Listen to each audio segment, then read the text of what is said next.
Achana na hiyo sasa. Mimi nakwambia mimi kwangu mimi mwanamke. Mimi sinakwambia mimi mwanamke kwangu aongei. Ni kauli hiyo.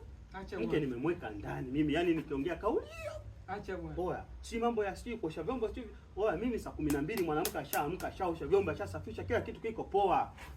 Oya, sema hayo hapo kweli. Oya wewe, mimi mwanamke kwangu aongei, mimi Msukuma wewe. Unaongea nini? Punde si punde ikatokea kutokea tukaona mimi mwenyewe. Kwa siku hizi tunahesabiana sauti, si ndio? Mimi wakukuita zaidi ya mara 3 kunitikia afu umekaa hapo tu napiga ombea mwanaume mzima.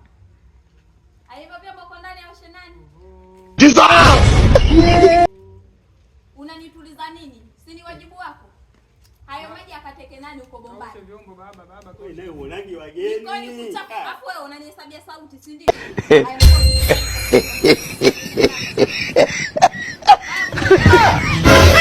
Sasa si fanya haraka. Oh my God. Uoni wageni mwanangu na wewe unakuaje hivyo? Fanya haraka. Kaosha vyombo ndugu yangu. Mwanangu wewe. Nafanya haraka, nataka kula mapema. Fanye faster. Kaosha sina kusubiri. Fanye faster mwanangu, tunakusubiri tuje tumalizie hapa. Nataka kula mapema. Jesus.